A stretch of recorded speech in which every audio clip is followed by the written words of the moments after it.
On the bus, on the way to school, I would be talking hair, and so I knew that this is what I wanted to do. And I got a job in the 10th grade as an assistant. I've been in the business for over 30 years. I love how this industry continues to evolve.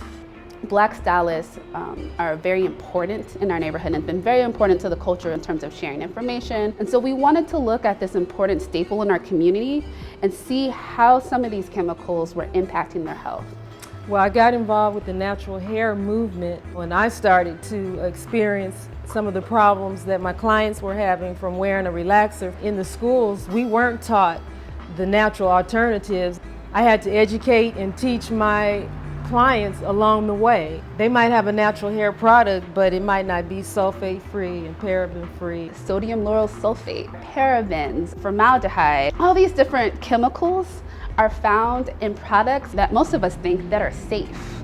We went to folks in the Leimert Park area to see what their knowledge was around chemical exposure. When we did a kind of 1 mile by 1 mile radius of our office, there was over 60 nail salons and hair salons. We had a good percentage of folks who participated, but it took some years to develop relationships and some trust. One of the things that happens in our community is people do research and then they go away and we never know what happens. Let's develop some health education material that we could take to the community and say, this is what you told us, here's a solution.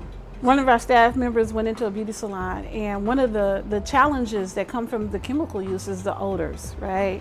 And they're very strong. And so this one particular salon had a fan, but the fan was facing the hairstylist. So instead of blowing the odors away from her or ventilating the salon, they were blowing them right into her, right?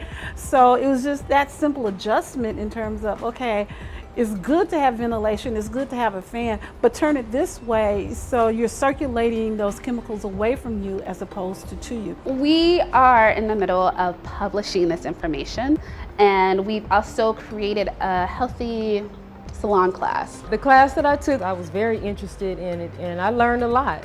The difference between products that were toxic and non-toxic, that you should always wear your cape because your skin absorbs the toxins from different products, the air ventilation systems that you can have in your salons. You have to protect yourself as well as your client. And I was shocked by some of the findings. There was one finding of how relaxers have been shown to cause miscarriages and all different types of reproductive problems. There were stories of women that had been handling so many hair dyes and relaxers, they lost their fingerprints.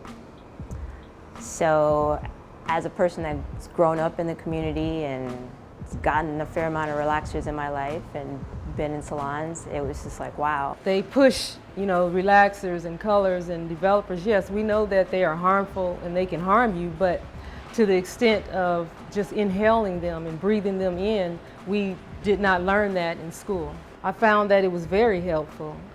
They brought a lot of things to my attention that I wasn't aware of. You see the results of the work in the community. It's in the salons that you frequent and get your hair done. You actually see change happen. What we're really excited about is that our work has laid the groundwork for a lot of other studies that are happening around the nation in terms of looking at Black folks in particular and chemical exposure.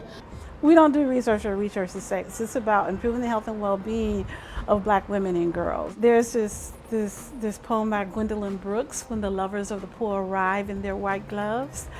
That's not us. It's not like we don't go in beauty salons, we do. It's not like there are not hairstylists and people in our families, there are. When we take on a project at Black Women for Wellness, it's because it's something that our community or our immediate lives have been impacted by. Don't miss Nappywood, the Natural Hair Care Expo, August 1st and 2nd, downtown Los Angeles at the LA Reef. Nappywood.